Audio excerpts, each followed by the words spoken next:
Good morning, dear students. We are doing the third chapter of your supplementary reader. It so happened, and the name of the chapter is The Selfish Giant. And it was written by Oscar Fingal O'Flaherty Wills Wilde, or in short, we can say his name was Oscar Wilde. In the first part of the chapter, we have seen that children loved to play in the giant's garden, which was a beautiful one. But the giant, after returning from his friend Cornish Ogre's house after long 7 years, built a high wall around his beautiful garden to prevent the children entering his garden, and he even put a notice board: the trespassers will be prosecuted.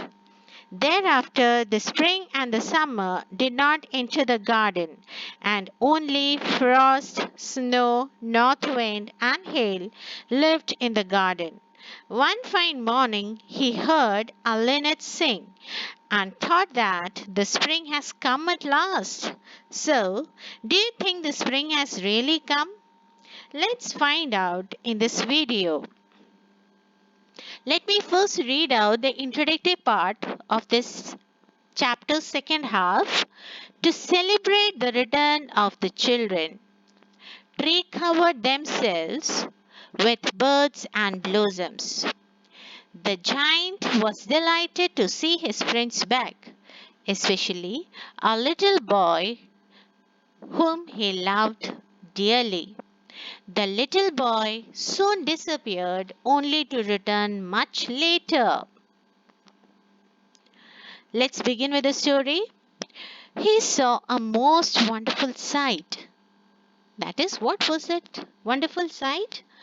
Through a little hole in the wall, the children had crept in. Now, what's the meaning of crept? Crept means to move slowly and carefully to avoid being noticed. And they were sitting in the branches of the trees. Suddenly, one fine morning, a hole appeared in the wall which was built by the giant, and through the tiny hole the children were creeping in, making not making much sound so that giant doesn't come to know that they have entered. They were creeping in, and wherever he could see, all the tree branches where the children were sitting on, all the branches. In every tree that he could see, there was a little child, and the trees were so glad to have the children back again that they had covered themselves with blossoms and were waving their arms gently above the children's head. And the trees were so happy to get the children back that they were they started blooming. Soon, as the children were climbing the trees, all of a sudden they broke into bloom, and they were waving their branches gently over the head of the children. The birds were flying about and twittering with delight. Now, what's the meaning of twittering? Twittering means chirping, chirping with happiness. And the flowers were looking up through the green grass and laughing. And the flowers, which were once hid themselves under the green grass, they were also putting their head out of the grass. If you remember, we read in the first half, that one grass after very long just peeped outside the grass to see no children around, and again felt sad and went inside to sleep. Now, as the children have come back to the garden, these flowers are also so happy that they all are coming out of the green grass and peeping and laughing. It was a lovely scene. Only in one corner was still winter. Everywhere there was blooms, blossoms, and children playing, birds chirping, plants are so happy, and there is no sign of winter. But in one corner there was still winter. It was the farthest corner of the garden, very far, far corner of the garden, and in it was standing a little boy, and in that corner one little boy was standing. He was so small that he could not reach up to the branches of the tree, and he was wandering all around it, crying, bitterly. That boy was so small that he could not climb the branch just like the other children. He also wanted to climb the tree.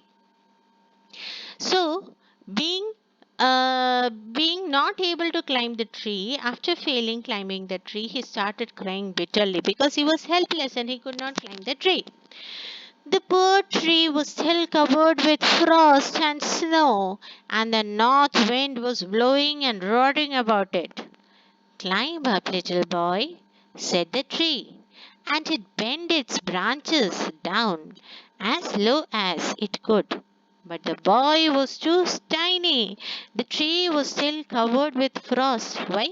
Because no children has climbed that tree. So the tree was also so sorry for the boy that it bent its branches so that the boy can hold it and climb it. But still, the boy was too tiny. He could not climb the tree. And the giant's heart melted as he looked out. Now you can notice here the giant's heart melted. Here, the giant started experiencing a new feeling. Now he is no more selfish. He's thinking for the others' good. His heart started melted.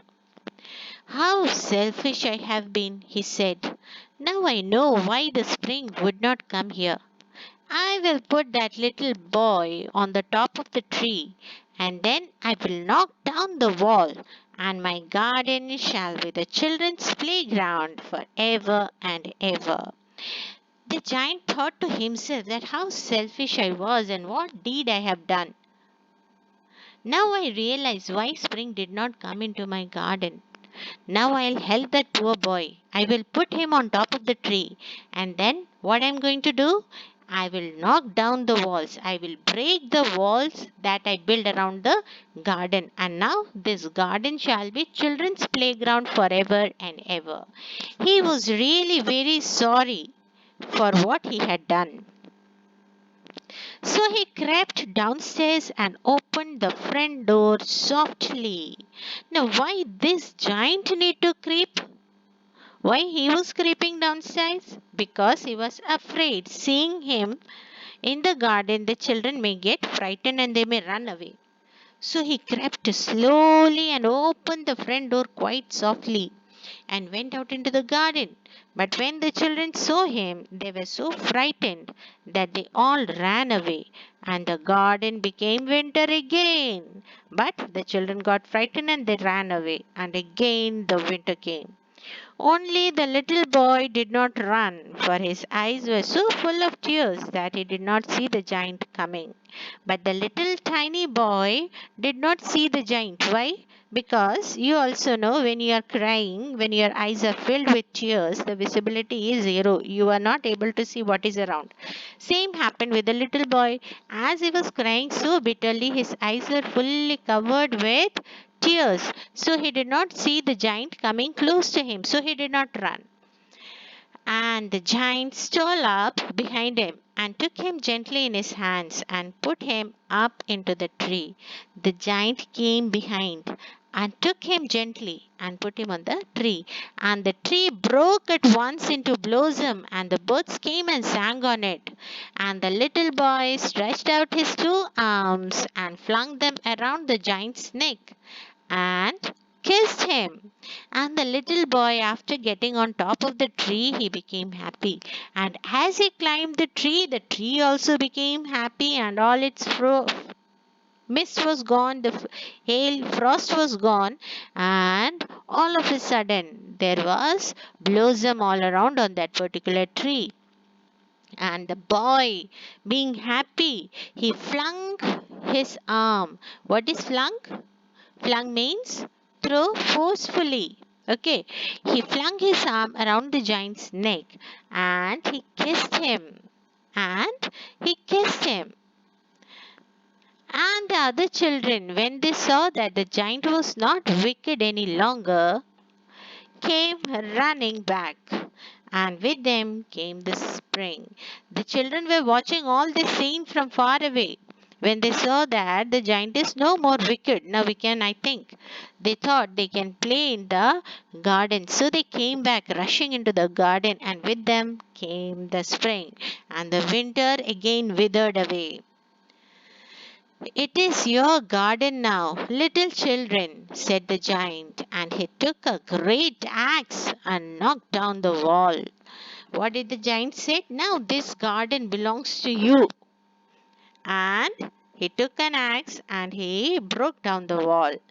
And when the people were going to market at 12 o'clock, they found the giant playing with the children in most beautiful garden they have ever seen. So the people were passing around. Now, as the wall was not around the garden, people outside could see what's happening in the garden. So when the people were going to the market, they saw that this is such a lovely garden, and this giant is playing with small children. They were also delighted to see the scene. All day long they played, and in the evening they came to the giant to bid him goodbye. The full day, since morning after their school till evening, they played in the garden. And in the evening they came to the giant to say goodbye. But where is your little companion? He said. The boy I put into the tree. The giant loved him the best because he had kissed him. Now, you can see with this sentence, we can analyze that the giant has now developed an affection towards that tiny boy whom he put on the tree. Why? Why? Because that child loved him. Being showing his gratitude, the child flung his arm around the giant's neck and he also kissed the giant. With that kiss, the giant totally got changed. Okay, and he has developed a special love for that tiny boy. So he is inquiring when the children came to bid goodbye to the giant, that tiny boy was not seen. So he was worried. He asked, where is that boy? But they said, we don't know, answered the children. He has gone away. You must tell him to be sure and come tomorrow, said the giant. What did the giant tell them? To give a message to the child that he should come tomorrow for sure. But the children said that they did not know where he lived and had never seen him before. And the giant felt very sad. The children did not know about the whereabouts of that tiny boy. So they said, we don't know. We have seen him for the first time. Earlier, we haven't seen that boy. Every afternoon, when the school was over, the children came and played with the giant, but the little boy whom the giant loved was never seen again. So, every afternoon, these children after the school would come and play with the giant, and his eyes were always searching for the tiny boy whom he loved the most. But the giant was very kind to all the children, yet he longed for his little friend and often spoke of him. How I would like to see him, he used to say. Now, to whom he is saying? As we know, the giant lived in the castle all alone. So he often inquired about the tiny boy from the little children who used to come there every day to play. And he even used to tell them that how I would like to see him. Okay, how much I want to see him, how much I am longing to see that boy. Years went by and the giant grew old and feeble. Years went by. Okay, बहुत साल निकल गए and the giant became very old and feeble. Feeble means lacking strength, becoming weak. He could not play about any more, so he sat in a huge armchair and watched the children at their games and admired his garden. Now, as this giant has grown very old, he was no more able to play with the children. So, what he used to do, he put a big, huge armchair and he would just watch them playing and enjoyed watching them.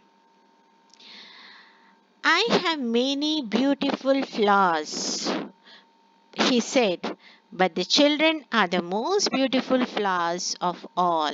With all these sentences, we can see that how much change has come in this giant. He's saying that he is so much in love with the children. He's saying that I have many beautiful flowers in my garden, but the most beautiful flower are these children.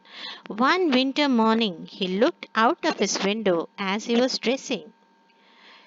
During winter, he was dressing, he was standing in front of the window and he was looking outside the window. He did not hate the winter now. Now, no longer he hated the winter. Why?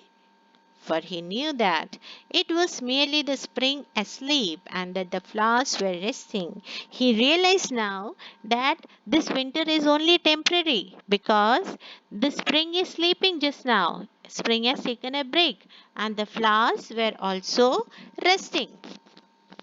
Suddenly, he rubbed his eyes in wonder and looked and looked. Suddenly, as he was grown old, no, his eyesight had gone dim less. So he rubbed his eyes and he was wondering, what's there? What's there? He looked and looked. It certainly was a marvelous sight. In the farthest corner of the garden was a tree quite covered with lovely white blossoms. Now, as we know, that the giant was it was one winter morning, that is winter is there right now, the climate there is winter, and in winter all the trees are covered with frost. But in the farthest corner he saw one beautiful sight, one marvelous sight. At the corner of the garden there was one tree which was covered with lovely white blossoms. Its branches were golden, and silver fruit hung down from them. And underneath it stood the little boy he had loved. And this was a most beautiful sight. Under that tree, he saw the little boy for whom he was longing since years to see him back. Downstairs ran the giant in great joy and out into the garden. He hastened across the grass and came near to the child. Downstairs, downstairs, the giant ran with joy. Hastened means to rush, to be quick to do something. And here T is silent, so we pronounce it as hastened. He hastened across the grass and came near the child. And when he came quite close, his face grew red with anger, and he said, who hath dared to wound you? And all of a sudden, after coming close to the child, he got angry and he said, who had dared to wound thee? For in the palms of the child's hands were the prints of two nails, and the prints of two nails were on the little feet. So what is the sight? There was mark of nail on the palms and on the feet of the little boy. So he was very hurt that who has done such a cruel act with this little boy? Who had dared to wound thee? Cried the giant. Tell me, that I may take my big sword and slay him. Slay means kill. Okay. So he's asking again, who has done this cruel act with you? You just tell me, I'll take out my big sword and I'll kill that man. Nay, answered the child, but these are the wounds of love. The child said, nay, no. These are the wounds of love. Who are thou? Said the giant. Now the giant grew curious. Who are you? And a strange awe fell on him. What is the meaning of awe? A feeling of great respect mixed with fear or wonder.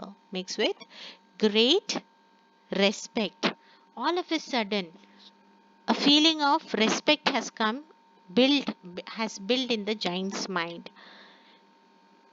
And he knelt before the little child. He came on his knees before that little child, and the child smiled on the giant and said to him, you let me play once in your garden. Today, you shall come with me to my garden, which is paradise. The child is now inviting the giant to his garden, that is paradise, that is heaven. And when the children ran in that afternoon, they found the giant lying dead under the tree, all covered with blossoms. So now you can understand who this child is. Do you know who this little child was? Who caused the change in the giant's heart? Yes, you guessed it right. The child was Christ Himself, Jesus Christ. We find reference in the Bible that the risen Jesus had the marks of nails on his palms and feet. And the little boy too had similar scars. Jesus was crucified on cross by nailing on palms and feet. So the author says that Jesus himself came to transform the selfish giant into a kind-hearted giant. So my dear children, always be kind hearted and you will enjoy all the blessings from God. Author Oscar Wilde. God bless you all.